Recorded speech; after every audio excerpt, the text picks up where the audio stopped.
What's up, guys? This is Grant Rembert, owner of Athletes Lab, and we are back for another edition of Outside the Lab. And we have a special guest on today, former coach of mine, mentor, good friend, the associate head coach, recruiting coordinator at Elon University, Robbie Huffstetler. So appreciate you joining us. Yeah, man. Thanks for having me. I'm looking forward to it. Awesome. It's not like there's anything else to do, right? We got quarantine going on. We were chatting a little bit about that off camera. So before I get into your background, tell me what you guys are doing right now as a staff, as a team, just to stay in touch. It's a lot of texting, a lot of group me messages with our returning team to make sure those guys are staying on track and doing what they're supposed to be doing at home. It is conference calls with our coaching staff just to touch base with everyone, just to make sure everybody's kind of on the same page. But, with our guys, that's the biggest thing. Some guys have sent us pictures of them and they have a tee and a net and they're hitting buckets of balls and doing tee work.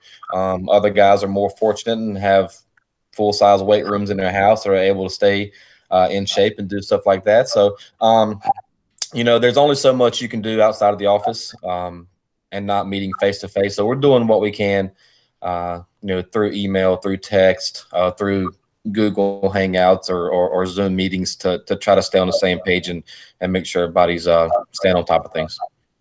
That's awesome, man. I mean, at a time like this, what are they, let everybody know, like, what are they staying prepared for? Because your season's canceled. So is there hope of playing summer ball? Is there, just as athletes in general, we want them to stay in shape. Okay, obviously. Absolutely. But do you see anything on the horizon as far as maybe summer ball or? Well, there's been one summer league that has canceled their season already. The Valley canceled their season, but all of the other leagues that we've spoken to have pretty much said that they're still planning to go as planned. So our guys are just trying to stay in shape to whenever they do get the go ahead to play, then they're ready to go. There's been some talk about possibly being able to bring all of our players back in the summer and practice in the summer.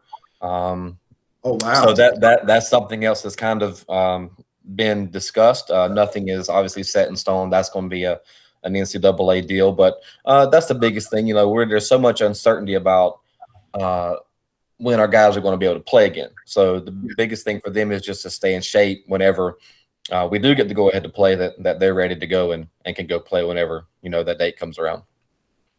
Yeah, it's definitely a fluid situation. I mean, that's the first time I've heard anything about potentially, and I know it's potentially because everything's fluid, about the guys coming back on campus early to be able to practice. But, if that did happen, it'd make a lot of sense because, of the amount of time that you lost. So that wouldn't be a bad situation, and maybe even take it a step further and potentially be able to scrimmage against some other colleges in the area along those lines, anything to keep them in shape. Yeah, absolutely. And that's what it's, and to see live hitters, live pitching. And I think that's the struggle for everybody right now. So that's good information, man. Before we go any further, I want to do a quick background for our listeners out there that don't follow Elon baseball on a regular basis. But Elon is now in the CAA. Which, teams that are involved in that, College of Charleston, all right, UNC Wilmington, who else is in that? There's many good baseball programs in there. You got James Madison, William & Mary in there, Towson, Delaware, Hofstra, Northeastern, and like you said, Wilmington and College of Charleston. So it's a pretty good baseball league. It's a little different than what we were used to when you were at Elon. With the Southern Conference, which, the Southern Conference at the time was a more Southern league. And now we've kind of hopped into this Colonial where a lot of the teams that we were playing are north of us, which is a little bit different. But at the same time, when we made this decision to change conferences, a lot of stuff went into it, a lot of factors went into it. And I think one of the biggest factors that the school took into account was our alumni base. Where's our alumni base from? Our alumni base is based out of places like Philadelphia and Boston, New York City. So when you take that into account and you're talking about alumni support, either any Elon sport goes to Hofstra and plays, there's always the Elon alumni in that area. So it was a little bit different, when we went to Statesboro, Georgia, and played Georgia Southern, and there was one alumni in a 50-mile radius of Statesboro. So it's a little bit different now. Where we're having to go up north it's a little bit different with travel. We have flights now. And things along those lines. But, I think when you take a step back and look at it, it was probably a smart move for the school.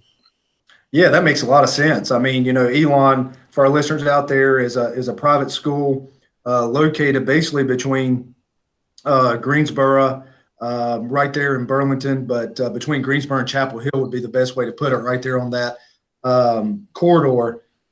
Great location, beautiful school. Beautiful campus. That's one of the most attractive things about it. And that's one of the big reasons why the alumni base, I mean, being a very, very good academic school, private school, but the campus is it's like a country club campus. It's beautiful. I encourage, people in the area, if you're driving through, stop off and look at it. I mean, beautiful ponds, lakes. It's amazing as far as that goes. And I know that was one of the reasons why I wanted to go to school there whenever I was getting recruited by you guys, and I fell in love with the place. But from that perspective, it does make a lot of sense because there are, like Coach Huffstetler said, there are a ton of northern people that come down to go to school there. Yep. The downside, well, really not downside, it's a niche. But Elon, it's pretty expensive. It's more expensive than whenever, that's for sure. Yeah, it's an expensive place, and we understand that, and that's probably the number one hardest selling point that we have for our university. We have a history of having really good baseball. Like you said, the school is extremely academic. When you graduate from Elon with an Elon degree, it holds a lot of weight. But at the same time, we understand that the price tag does not fit everyone's budget. There are families that would love to send their kids to Elon, but it's just, sometimes it comes down to finances. So from our perspective, we do have to do a good job of doing our homework on kids and making sure that it's a good financial fit for the families. Yeah, that's right. And walk us through the recruiting a little bit. And I'm really jumping ahead. I'm gonna get to your background here in a second. But while we're on this, talk about the recruiting. If I'm getting recruited as an athlete, North Carolina is a very competitive baseball state. People don't realize how many Division I schools are in North Carolina. On top of that, how many very good quality Division II schools, and you have Division III schools, quality Division III schools in programs, and then the JUCO system. So there are a ton of options for kids, and it's not like we have the biggest population either in North Carolina. So you have all these options, and if I'm a student athlete getting recruited by Elon, and the price tag is, let's say, 40 or 50,000 versus East Carolina, UNC, where it's substantially lower, it's got to be tough to win out in state. So kind of walk us through, the recruiting philosophy and what you guys are doing there. Yeah, you hit the nail on the head there. There's 17 or 18 Division I schools in our state. And of those numbers, I want to say like 10 or 11 of them are public schools. So that kind of, that puts us behind the 8 ball right from the start with finances. Our school this coming up year is going to be $52,000 a year, with tuition being $37,000 of that. You go to a place like UNC Wilmington or UNC Greensboro, the total package there is going to be anywhere from 13 to 15, 16,000 bucks for the year.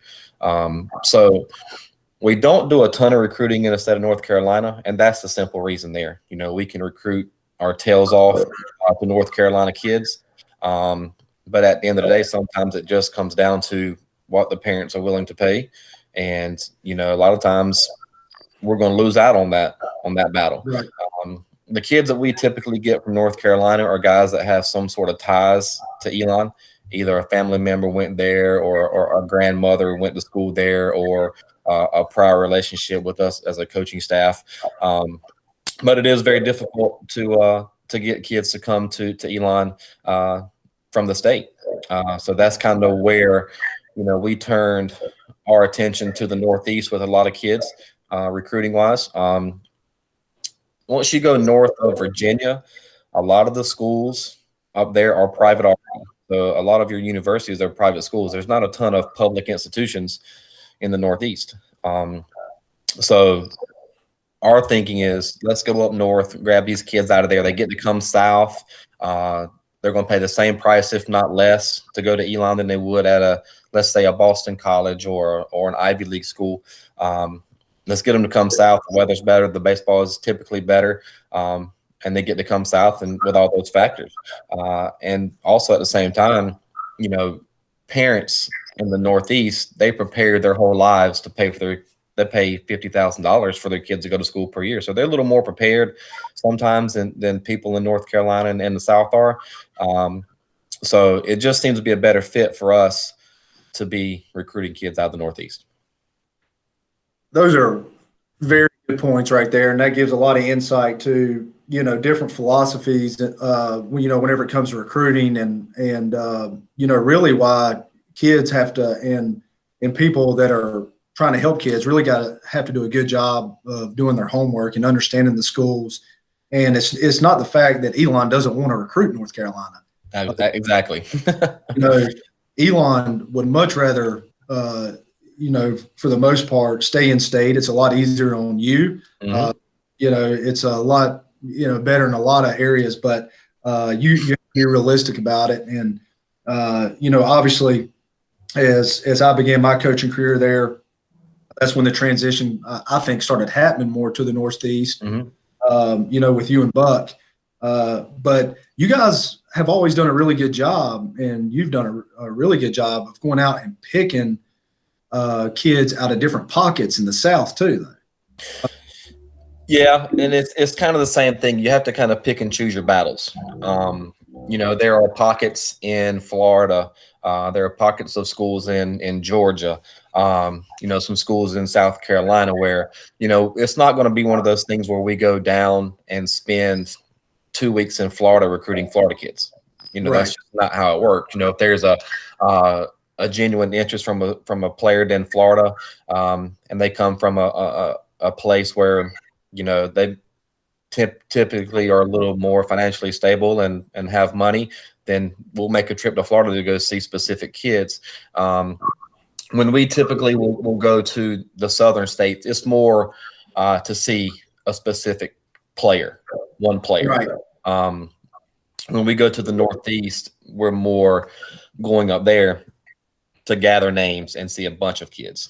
So yeah, we have done a pretty decent job in the past of getting specific kids out of the southern states. But like I said, when we go down south, we're going to look for a player, not a group of players. That's good stuff. And the recruiting philosophy, man, you guys have had a ton of success with it. And just for listeners' sake here, I am going to be a little biased on this podcast. I played for this guy. I played for Coach Kennedy, Buck at Elon, coached there, got my master's from there. A lot of who I am comes from, Elon. So I will have a tendency to lean a little bit towards Elon on this call. Anyway, that's a disclosure right there. Let's get into the background real quick. Played at App State, Appalachian State University, 99 team MVP, graduated from there. You spent 17 years now on the coaching staff at Elon. I mean, you're a staple there. Whenever you think about Elon baseball, obviously Coach Kennedy, and then you. All right, you've been there a very long time. You've been named associate head coach, I believe, in 2016. You've always focused on working with infielders and hitters, always done a tremendous job there. I know whenever I played there, there's only one person I want to take BP off of, and I know that stays the same. I mean, it was unbelievable. But always done a tremendous job with infielders and hitters. Just to go through, you've coached 53 players that have earned all conference, CA freshman of the year, two SoCon freshman of the years, 2 SoCon Pitcher of the Years, 3 SoCon Player of the Years, and a CAA Pitcher of the Year selection. I know there's been, I don't know how many guys go into professional baseball from Elon, but it is a lot. In 2019, Kirby, I believe it was Kirby. He got drafted in the first round. Yep, first round. 2019. Was that Elon's first rounder? That was the first rounder, yes. Yeah. But Elon currently has a pitcher in the big leagues for the Cardinals, Brebbia.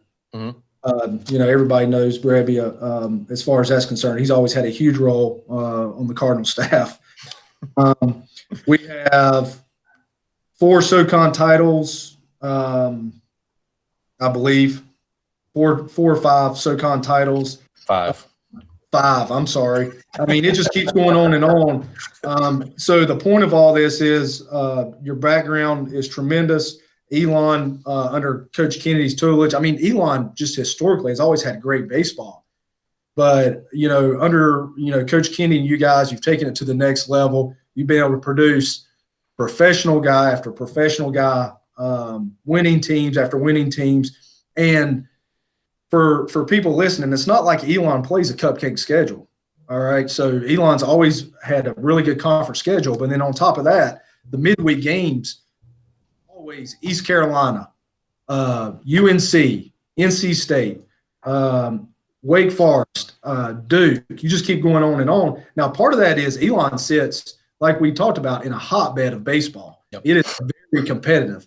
So it's really convenient for you guys to go travel midweek or UNC to come up to Elon, obviously, within 30 minutes to 45 minutes. So you're talking about a lot of good baseball. So you're talking about a lot of success against really good competition. So, with all that being said, dive into, what you guys think, really has been a tribute to that success. Player development, recruiting, we all know it's going to be a mix, but kind of dive into the culture. We've hit on recruiting, but from a player development standpoint. Yeah, just to touch on that, we've won 6 conference championships since I've been Elon, and since 2004 season, I guess it was. We've been to 5 regionals. The cool thing about with the regionals, and this kind of hits on what you talked about with scheduling, only one of our regional appearances has been because we won a conference tournament. The other ones that we've been to have all been at-large bids. And you can kind of attribute that to, like you said, our schedule. We are, like you said, in an unbelievable baseball area. Our midweek schedule is as good as anybody's in the country. We're going to play North Carolina. We're going to play NC State. We're going to play Wake Forest. We're going to play East Carolina. We're going to play Clemson midweek. And we've been fortunate enough to compete with those teams. And if you want to earn at-large berths into regionals, then that's how you do it. You obviously have to do well in your conference. We get that part. But at the same time, if you're able to go to East Carolina and win a game, if you're able to go to NC State and win a game, what that does for your RPI is off the charts. So, and that kind of goes back to recruiting. I think that's one of the big components of our recruiting is that the kids that we recruit, they want to come and play the best opponents they can play. So we're going to put them on the field with North Carolina and NC State and Wake Forest and those guys. From a player development standpoint, we take a lot of pride in that. First and foremost, the most important thing that we do as college coaches is recruit. We feel like we have to recruit good players. So that is the most important aspect of my job, is to go out and find good players. Now, what I think sets us apart from a lot of schools is we're able to recruit good players. But we take a ton of pride in getting those guys better from the time they step on campus. Elon is not going to be a place where you come and you take 25 ground balls a day and you take BP and you go home. Like I said, we take a lot of pride in developing our guys and make sure that they're a better player from the time they step on campus till the time they leave. And it's not just physically. we want to prepare our guys mentally as well. So situational baseball, understanding why we're doing certain things in certain situations. So if you don't end up playing professional baseball and you end up being a high school coach or a college coach somewhere, or just coaching your son's 12-year-old baseball team, you understand situational baseball. You understand when to do certain things. So we try to prepare them mentally as well as physically. But again, like I said, the most important thing that we do is recruit, and then obviously player development is second. And I think the thing that we do a great job of here is we don't cookie cut our guys. All right. So everybody is their own individual. We want you to be separate from your other teammates, and we want to be able to get the best out of you. Now, obviously, when we're talking hitting or infield play or whatever it may be, there are certain elements that we feel like are foundations and every good hitter or good player must have. But within those steps and that foundation, we try to critique each guy and get the best out of each player, no matter how we have to get there. So, we try to coach each player individually and separately and get the best out of them that way. Yeah, you definitely hit the nail on the head there. I know that was my experience at Elon. Definitely foundational teaching there, but it's customized, and it has to be.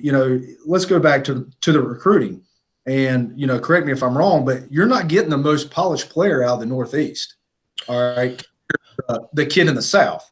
Right. All right, so you're looking at, yes, they are talented, but a lot of times, they could be a year or two behind. So there's got to be a catch up. So you have to do a really good job developing the kids whenever they come in, but their upside is tremendous. Yes. All right. That. So, what are you guys doing? Let's say, to, I don't know, speed up that. Are you spending a ton of time in the weight room? Again, you talked about, you don't take 25 ground balls and around a BP and go home. You're getting a ton of reps in. So kind of walk us through a little bit of what a day would look like at Elon as far as developing an athlete, just a regular day developing an athlete. Well, first thing they got to do is they get up and go to class. All right. So that's the most important thing. All of our guys come in and they're going to have 8 a.m. classes every day. Okay. So they're going to go to class from 8 to 12 every day. Then you're going to grab a quick bite of lunch. And then 1 o'clock, you're pretty much headed to the field. Our typical day with our team practice is going to start around 2:45, 3 o'clock. So once you get to the field right around 1 o'clock, you change out of your clothes, put your practice apparel on, and you're most of the time on the field by 1:30. Okay. And then it's early work. It's ground ball work. It's fly ball work. It's cage work. It's hitting off the hack attack. What we tell our guys is if you're only doing what is required just during our team practice time, then you're not getting enough. Okay. So, like I said, the 25 swings that we take during batting practice, during our team session, the 25 to 30 ground balls you get on your defensive rotation during BP, that's not going to be enough. If you're not putting in the work before practice, if you're not getting your cage work in before practice, you're getting your ground ball work in before practice or after practice, then you're falling behind. And kind of like what you said earlier, just to allude to that, when we're dealing with those Northeast kids, and it's kind of changed a little bit recently because they're playing a ton of baseball, but they're still playing as much baseball as the guys in the South. Okay. So for us, if we're recruiting an infielder, our infielders in South Florida are going to be more polished than infielders from New Jersey. Yeah, absolutely. Because they're going to be able to play 12 months out of the year, take ground balls 12 months out of the year. When you go to New Jersey or Massachusetts or wherever it may be, you're going to have to work a little bit harder with those guys once they get to campus because they are behind a little bit repetition-wise. Their actions aren't quite as good maybe as a kid from South Florida. But what we've been able to really key on, especially with Northeast kids, is pitchers. Okay. Because pitchers, when you talk about that's a great thing for pitchers because they're not able to throw 12 months out of the year like a kid in Florida can. So the wear and tear on their arm is way less than a kid that is going to be in South Florida and pitching for 11 months out of the year. So Great point. There's more upside and projection, we feel like, with pitchers out of the Northeast than there are, say, possibly with the kid in the southern states. George Kirby is a great example. He was a kid who committed to us in between his sophomore and junior year. He was 84 to 87 miles an hour, but he was 6'4". He was projectable. He had a great frame to add weight. And then, he gets drafted this past year, and he's 93 to 96. So from that standpoint, it's great when you talk about Northeast pitching because there's not as much mileage on their arms. Yeah, you're right on, and we see that around, with kids around here, and it's hard for parents and kids to understand that from a recruiting perspective, though.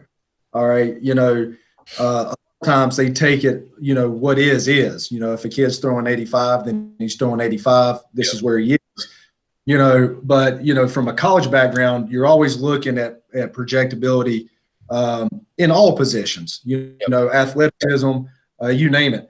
So for our listeners here, for the parents listening, for the athletes listening, tell us, some of the things that they can do to separate themselves, from the pack. How do you stand out? What do you do? Where do you need to be? Just different things along those lines to, give them an idea of, again, how they can separate themselves and, the habits they can be doing to get seen. Yeah. Well, I think the one thing that I notice more than anything, and it's changed a lot with how I look at things over the past few years because travel baseball has become more prominent. Kids are playing their high school season, then going straight into travel ball. The kids that hustle and play hard, and it's easy to say that because obviously you say you should hustle all the time, but at the same time a lot of kids don't, and the easiest way to get noticed is to play hard, play the right way. If you hit a ground ball to the shortstop, give me a hard 90 to first base. If you hit a fly ball to center field, give me a solid turn and hard steps towards second base. We go out and recruit and we go watch kids play, and kids will hit ground balls to third base and they won't even make it to first base.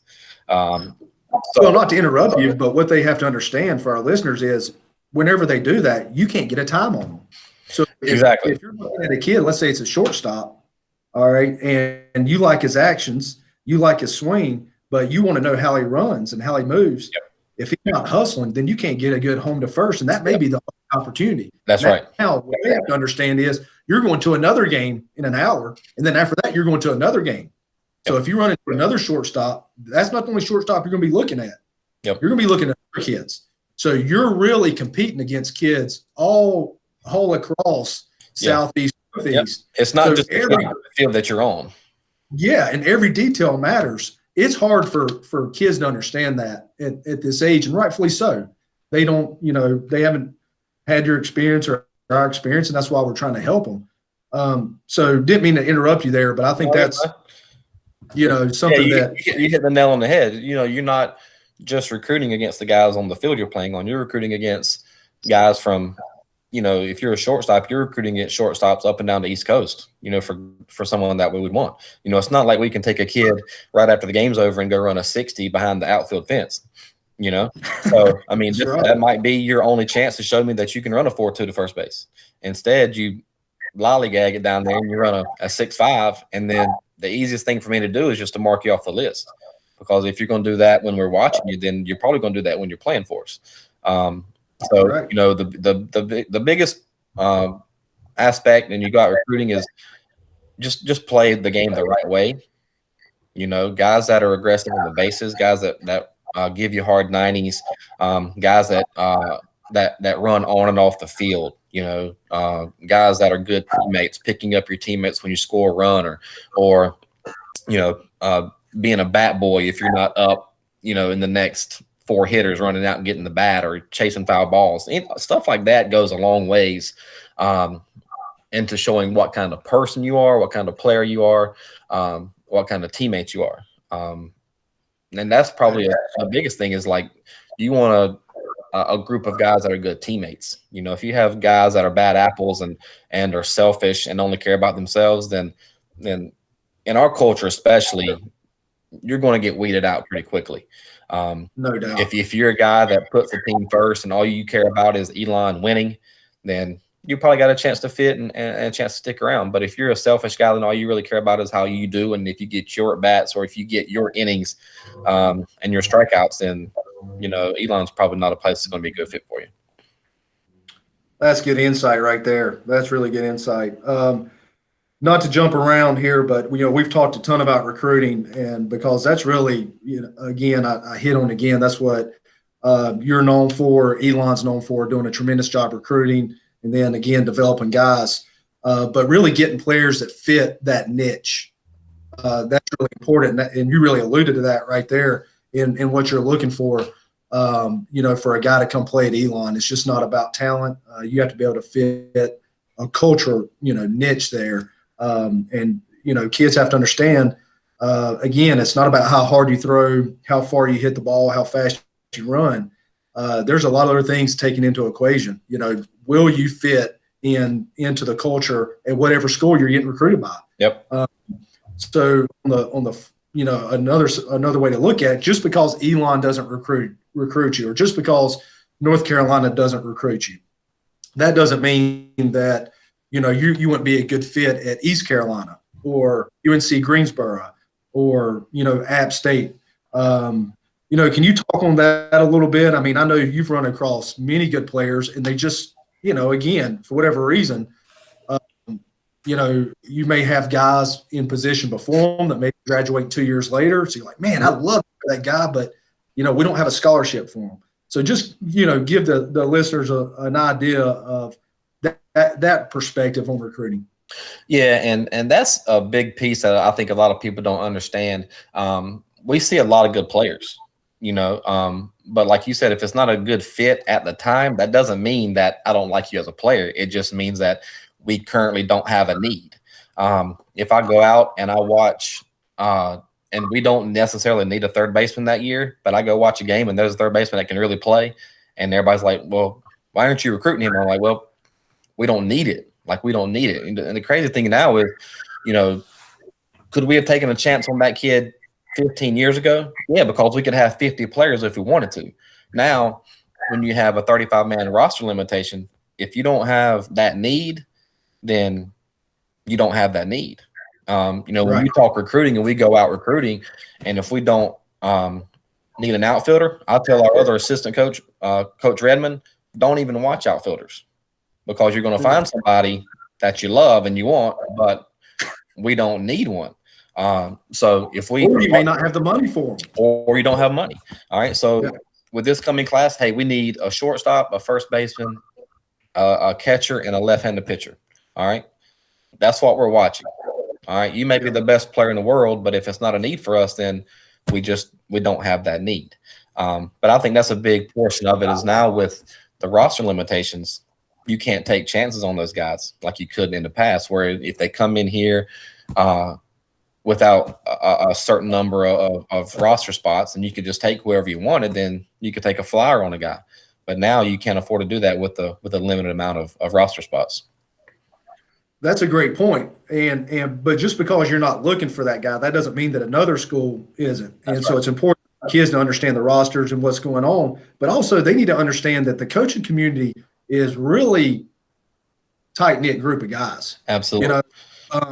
So if you have friends out there and you may not be looking for an outfielder, that doesn't mean somebody else isn't.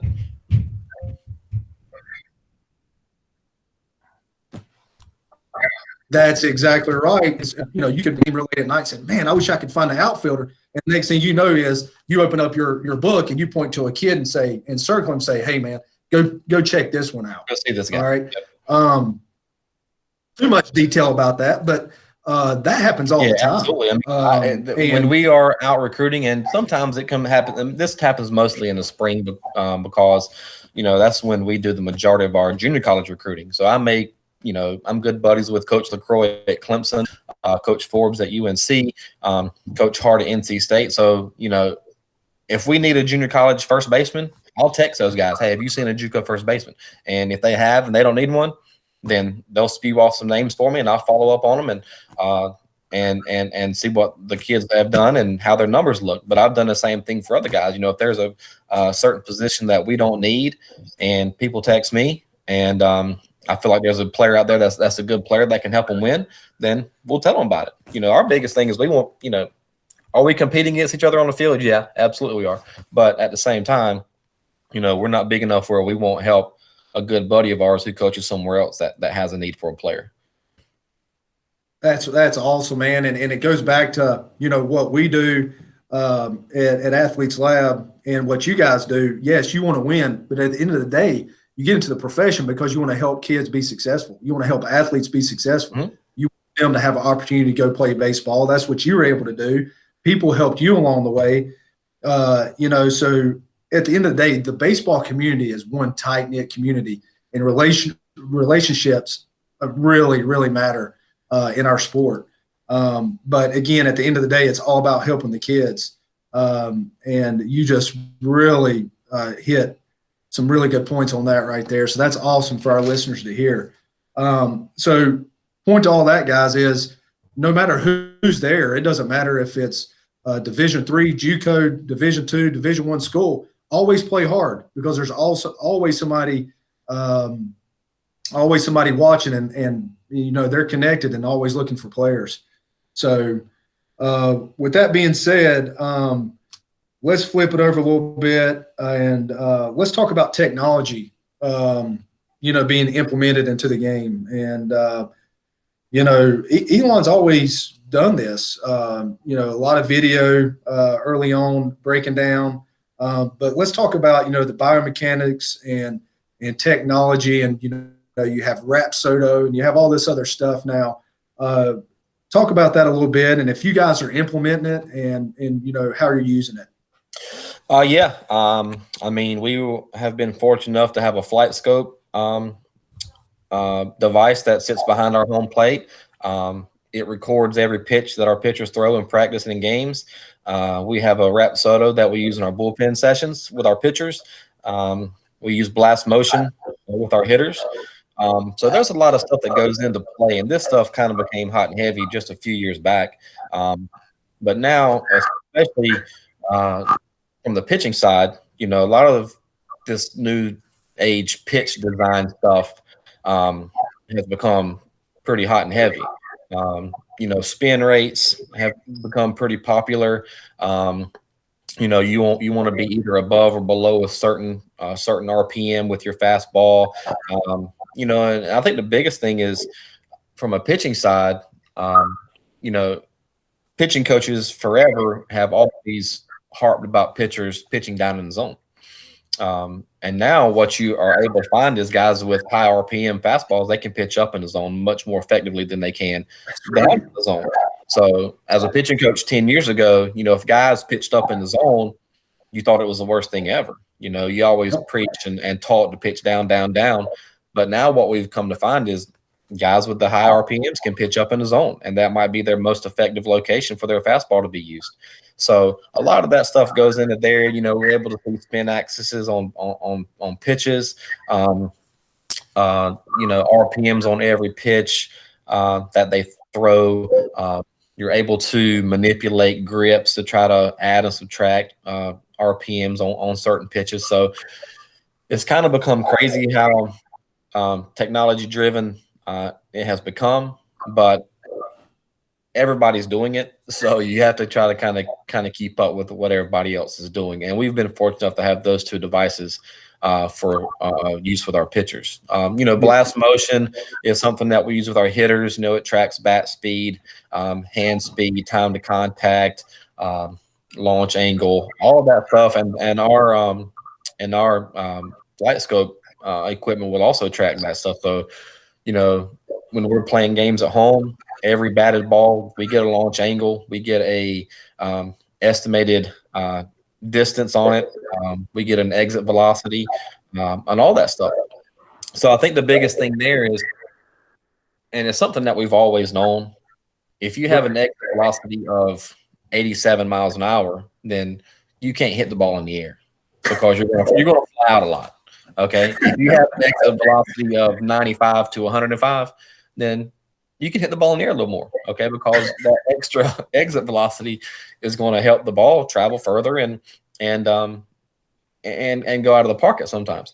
But if you're a guy that your best bolt is going to be 87, 88 miles an hour off the bat, then you probably need to focus more on hitting line drives and be more of a gap to gap type guy. So again, it kind of goes back to player development.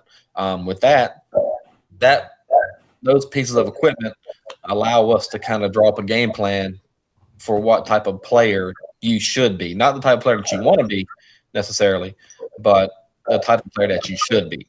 And if you're a guy that should be hitting line drive after line drive and ground balls, and you repeatedly hit the ball in the air and get out, then you're not going to play.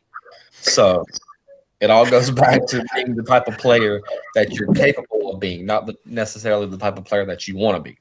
Man, those are good points right there, and it's put out. You did a great job of just matter of fact right there. I mean, it's stuff that you've always known watching baseball, but now you do have the I guess the stats on it all. Have the technology to measure it. You just say it a different way now. Absolutely. The lingo is different. The lingo is different. And I remember back, whenever I played there, we didn't have all that, but if you're not a home run hitter, stop hitting the ball up in the air. Exactly. You're not going to get to the lineup. We need you on base. We need you hitting line drives. We need to be, all that. But I guess it is good to quantify, because you have both sides of it, and it gives more feedback to the player.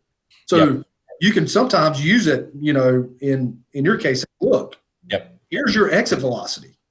Here's, how often you're hitting the ball this side of the field or up in the air. Don't you think we should probably make some adjustments if, you want to get in the lineup a little bit more? This is currently what you're doing. It's not working. This is what this is where you need to be doing this, not doing this. Okay. So, I mean, in a true college lineup, how many guys are going to be capable of hitting 10 to 15 home runs a year in a college lineup? Maybe two, maybe three in a really good lineup. So it's 2008, 2009, right? Well, yeah, we led the country in home runs. So. But yeah, I mean, there's different types of players, and every player is different. You have table setters, you have guys that need to get on base, and then you have guys that drive the ball and drive runs in. All right. So if you're a 1, 2, 7, 8, 9 type guy, then you probably don't need to be focused on hitting the ball in the air a ton. If you're a 3, 4, 5, sometimes 6 guy, then you can probably focus more on driving the ball and driving runs in. But there are different types of players. Every player is not a home run hitter. Every player is not a table setter. Everybody in the lineup has their role. Okay, so if you're a 1, 2, 7, 8, 9 guy, get on base. Find ways to get on base. Get hit. Walk. Hit the ball on the ground. Put pressure on people. Make them make plays. So yeah, that again kind of got off topic a little bit with that, but that kind of goes back to the whole launch angle thing, and you have a million Twitter hitting coaches online, and they're preaching and spewing launch angle. So if you're a guy that goes into the cage and you hit every ball that you hit into the top of the cage, then that's not conducive to winning baseball. And it's been great, especially on Twitter, because a lot of your pro guys have came out, and they focus on it's T work. It's hitting line drives in the back of the cage. It's hitting off the hack attack. It's getting your swing ready to play in a game, and it's not necessarily getting your swing ready to take BP or to hit off the tee. Exactly. Right. How are you going to be effective against UNC, East Carolina, teams in the CAA are running guys out there 90 to 93, which is pretty common in college. Yep. Now, all right, how are you going to be consistent against those type of pitchers? You're not going to do that swinging straight uphill, laying your bat down. Exactly. Right. That's what I've noticed on Twitter and social media. Me and Coach Beard talk about it all the time, and we share information. These guys are coming out. Yeah. a lot of your players are coming out. A lot of guys that had really good careers in the big leagues. Chipper Jones is coming out talking. Yes. You've seen some videos of Nelson Cruz online. Yep. Kevin Youkilis, who had a pretty good little run there with the Red Sox. So all those guys are coming out and talking about the stuff that they focused on when they were hitting, and kind of going against the grain of the new age Twitter hitting gurus who were preaching launch angle and swinging uphill and things along those lines. So, there's more than one way to skin a cat. But I would say hitting the ball repeatedly in the top of the cage is probably not one of the ways that you're going to be successful. So, if you can control your barrel in the cage off of a tee, off a front toss, off of an arm during BP, and continuously hit line drives into the back of the cage, then your swing is probably going to be in a pretty good spot to have success when the game comes around. Exactly. And then you can let, natural leverage, your exit velocity, then that kind of determines, really what type of, are you going to be more of a doubles guy? Are you going to be more of a home run guy? And I know there's some tweaking there as well, but, that's what people have to understand is, and this is something I think Elon's always done a great job of, is you have to become a consistent hitter first. Yep. All right. And then as you grow and mature, then, you'll have more home runs your sophomore year. You'll develop more power your junior year and your senior year. But in the beginning, you learn how to hit, Yep. That's right. Controlling the barrel. So that's good stuff. Well, Coach Cam Beard is on the call with us as well, or on the podcast. And, Coach Beard is our infield guy, head of teams at Athletes Lab.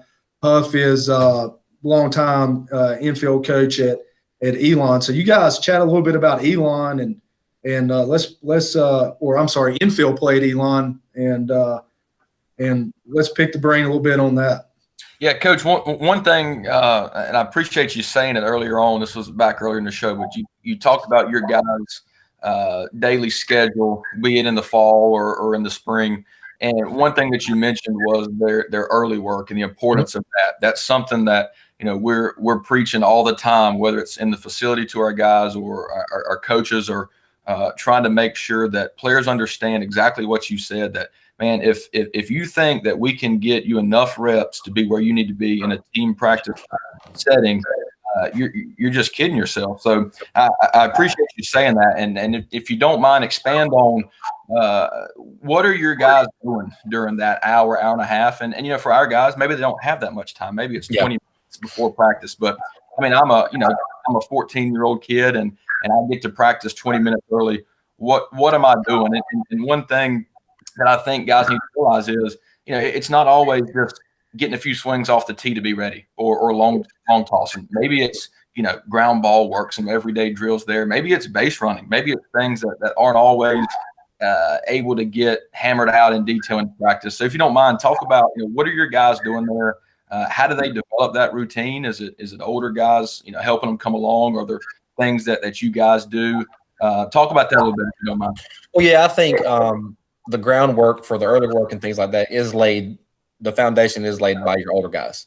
You have freshmen on campus. They don't necessarily understand how to handle themselves. They are coming straight out of high school baseball, where you may practice for an hour and a half a day.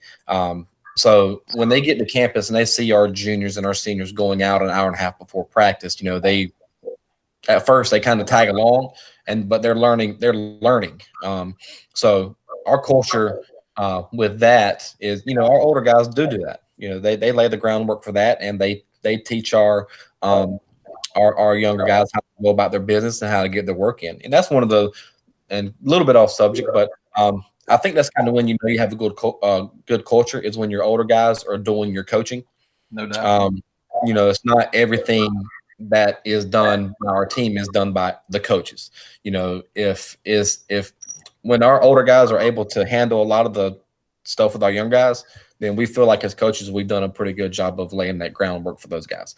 But typically when we come out and do early work, you're not just going out like blind and taking 30 minutes of ground balls. It's more specific when we bring guys out for early work. So if I'm with the infielders, it might be we're going to do 25 minutes of let's say we have a guy that's struggling with his backhand, so we're going to hammer away at that backhand, for 25, 30 minutes. It might be double play flips from the second base side he's been having some issues with his backhand power feeds. We may bring him out. I might roll him ground balls. Everything that we do infield-wise is not necessarily off of a fungo. So I might go sit down with a bucket of balls behind the mound and just roll balls, kind of break them down. If they are having issues with their feeds, and just work on feeds for 25 or 30 minutes. We may bring first baseman out and work on picks. We may bring first baseman out and work on again, you can break it down so specific where you're working on left-handed pick-off moves. A guy runs first move steal, you come and get the ball to first baseman and make that throw to second base. So, you're breaking stuff down there. And like I said, you're not just coming out and just doing generic type work early. We're bringing them out with a purpose about working on something specific.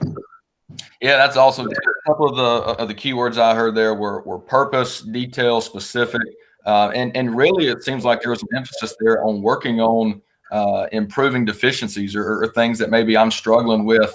And like you said, are some of those things, do they have a chance to happen during an inter squad or during a team practice setting? Sure. I mean, that pick off from the lefty where a guy takes off may or may not happen. But do I have 5-10 minutes in the middle of practice to stop and coach that? Heck no. We're talking about a team practice setting. So the ability to really dive in head first with the details, that's good stuff. And I hope our guys understand that. Yeah, and you might be working on a situation that might only happen 2 or 3 times a year. Right.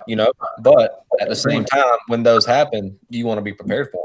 How many times does a guy run first move lefty and we pick him off and our first baseman comes off and makes that third and second base? How many times? Probably less than 5 times a year. But it may be the 9th inning of a game, and that guy may be the tying run, and that might be the difference between you winning and losing a game. So whenever those situations arise, you just want to be prepared for them as good as you can. That's awesome. And the other cool thing was you talking about your older guys, and I know Grant's seen it. I surely have. One of the cool things about moving into the new performance center this winter is now it's not just a group of 6 middle school guys hitting and then they're gone. There's middle school guys. There's a young team in the corner practicing. There's college guys over on the turf field getting their work, and our young guys really get a chance to see how those guys work, how they go about their business, the things that they're doing. And like you said, I've really seen it this year, how it creates that culture of leadership from our older guys and kind of bringing guys along. And that's been really cool. One more thing infield wise, and I know we'll have to hop off eventually. I can do this all day, but talk about how much or do you at all do you cross train your guys as far as infielders? One thing that a lot of our guys have done is they may be a primary third baseman, but we want you to go over and even if it's just take a few feeds as a second baseman, kind of to get a feel of the other side of that. I mean, do you guys? I know you got more time in the fall, probably. Yeah. How much cross training goes on with your infielders? We do some of that stuff. We've been fortunate enough in the past few years where a lot of our guys that are first basemen have played other positions in the past. So like our first baseman this past year, Joe Satterfield, he came to us as a third baseman, and he's played third, he's played second, he's played first. So, I think another great thing that does is when let's say you take a first baseman and you stick him at shortstop, it makes them work on their feet a little more. It makes them have to really use their feet to throw. They're changing arm slots. And I think that's something that's also important for infielders is whenever you're playing catch game, before practice or whenever it may be, change your arm slots. If you're a second baseman, shortstop, third baseman, you have to be able to throw from a sidearm slot or sometimes even underneath. If you're a shortstop coming across the back and get a bad feed, you might have to throw from underneath. So we talk a lot about that. But again, I think it's a really good thing when you take a first baseman and put him at shortstop, or you take a second baseman and stick him at third, just to kind of get that feel for being at a different position. And again, you may never know. You might be a guy that has historically played mostly second base, but in a pinch, can you go play third base? Can you go play shortstop? If we've played a 17 inning, we're out of spots, can you go and play first base and take throws and make picks? So just the adaptability of the guys to be able to play multiple positions is pretty important. That's awesome. That adaptability, versatility, our guys are getting hammered with that word all the time. And it's amazing too. I appreciate you talking about the mental side of the game earlier and preparing guys to go on and coach or be a dad and coach their kid. It's amazing how you can take a guy who's played shortstop his whole life and now he's at third base. There's a base hit to left, and where are you at? You're not the cutoff guy. Well, my gosh, you've played 40 feet from him your whole life. How do you not know that? So it's and seriously, those are the things that you run across. So that's another side too that is pretty cool. So, Coach, I appreciate you talking. I'll turn it back over to Grant now. But that's awesome stuff. Man, that's good stuff right there. I know you guys could talk about infield all day. I know you could. But you've been extremely generous with your time. You've done a tremendous job. A lot of insight, for the parents and for the athletes out here. But we can't end the call without talking about the elephant in the room, okay? Because I don't think we've talked about this. The pandemic, COVID-19. Yeah. And we have to talk about it because it's such a fluid situation. And before we started on this call and before we started recording, we talked about it. But, real quick, because I know you've talked about it a lot, but real quick, how has this impacted your roster, your team, and how has it impacted baseball in college in the short term, potentially long term? Well, like we spoke about earlier, this is the first spring I've not had baseball in my life since I was probably 5 or 6 years old. And I think that probably goes for a lot of people involved with baseball, all the way up to Major League Baseball. It's a crazy situation that we're in. Obviously, it's something that is out of our hands and we really can't control. But from a baseball point of view, we played 17 games. And ended up having to cancel the rest of the season. And it was kind of a whirlwind how it all happened. We were sitting in our office on that Thursday. Before, I can't remember the date, but we were supposed to play Western Carolina that weekend. And Coach Miranda, who's the head coach at Western Carolina, called Coach Kennedy, our head coach, and said that there was a possibility that their AD and school president might not let them travel to Elon for the weekend. It was an hour later, our AD called and said that they were suspending the season. And then it was like 36 hours later, they had basically canceled the entire spring season. So a lot of it happened extremely quickly. And I think all of it kind of stemmed from when Rudy Gobert tested positive with the Utah Jazz, and they canceled that night's games. And then the next day they ended up suspending the NBA season. We got 17 games in. We were all prepared to play Western Carolina that weekend, and then 36 hours later, our season had been suspended with a lot of uncertainty. Are we going to be able to play in a month? Is there a time that we could get back on the field and practice? And then obviously we're to the point now where they had decided to cancel the rest of the season, and the NCAA came out with a ruling that they're going to give every player the year back eligibility-wise.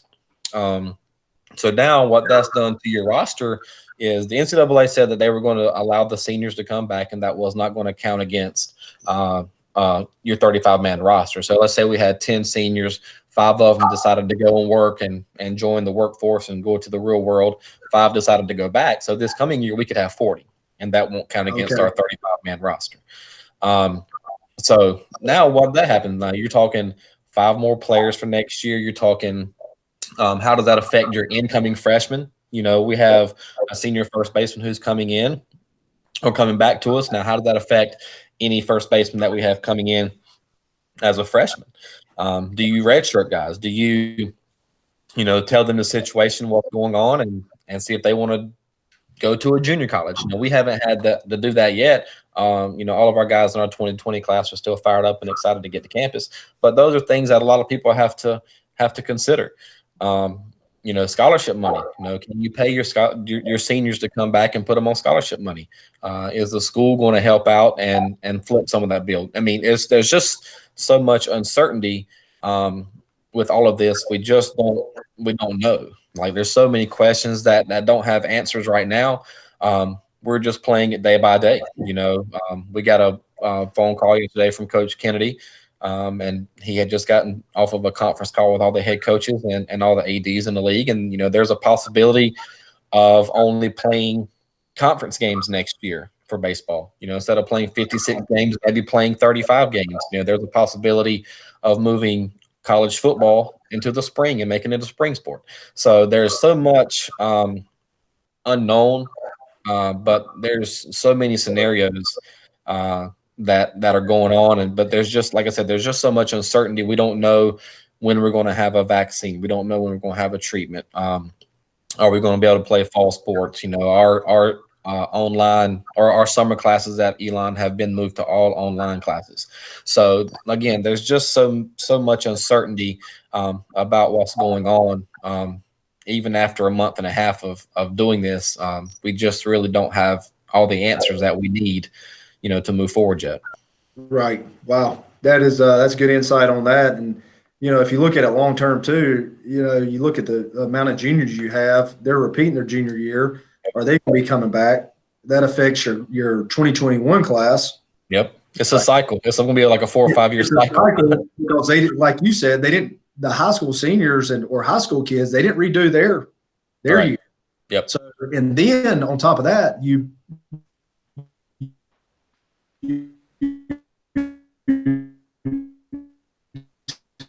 take the draft into, you have to be 5 to 10 rounds. Yep, that's right. How does that impact? So everybody's being impacted. This is why you get paid the big bucks, right? Yeah, absolutely. I'd hate to be in your shoes. No, but you're right though. Think about that with the draft. This year our Friday night guy Jared Weatherby, who was supposed to be a draft. What's going to happen now? Is if the draft goes 5 rounds, is he a draft? Probably not. If it goes 20, is he a draft?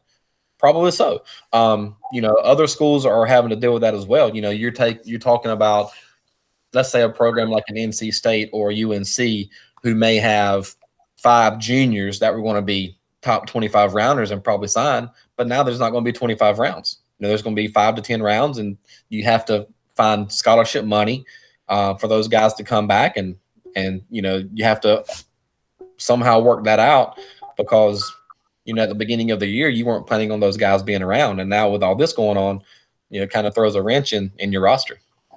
Well, it really affects college because a lot of people don't know this, but usually, and I'm no expert on the draft by any means, but usually that sweet spot for college guys is maybe rounds 10 to 20, yep. Or 11 to 20. If you don't have those, that's where it's really impacted for these guys. Do they have as much leverage? All right. For this year or for next year, because they're going to be a year older, and that does matter. That matters. Because remember, these guys that are 17, they're going to be 18 next year. So they're not repeating age 17. And so there's a huge difference between a guy being 21 years old and 22 years old. Yeah, I remember that from personal experience. It's a huge difference. Yeah. And they really look at you a lot different at 21, 22 versus 22, 23. Yep. If there's some parity there between a younger person, they're always going to go with the younger guy. Absolutely. That's the smart thing to do. Yeah. That's interesting. I guess the silver lining in it all is we're all in it together, and we're all in the same situation together. I know you guys are, all the college programs, but it goes back to what you said. It's really going to affect everybody differently, moving forward. But with all that being said, I can't thank you enough for coming on, man. Yeah, man, that was fun. This has been quite the experience. It's great to sit here and chat with you. Like the old days, I can't thank you enough for not sharing any stories. That's awesome. So I will say this: you had the single greatest at bat I've ever seen in college baseball. I will say that. Yeah, we'll leave it. Yeah, that's right. So, be sure to tell everybody I said hello. And again, can't thank you enough for coming on, man. This has been very insightful, invaluable for our listeners. So, Coach Beard, thanks for being on. And until next time, we'll see you guys outside the lab. Yeah, man. Go Phoenix. Go Phoenix.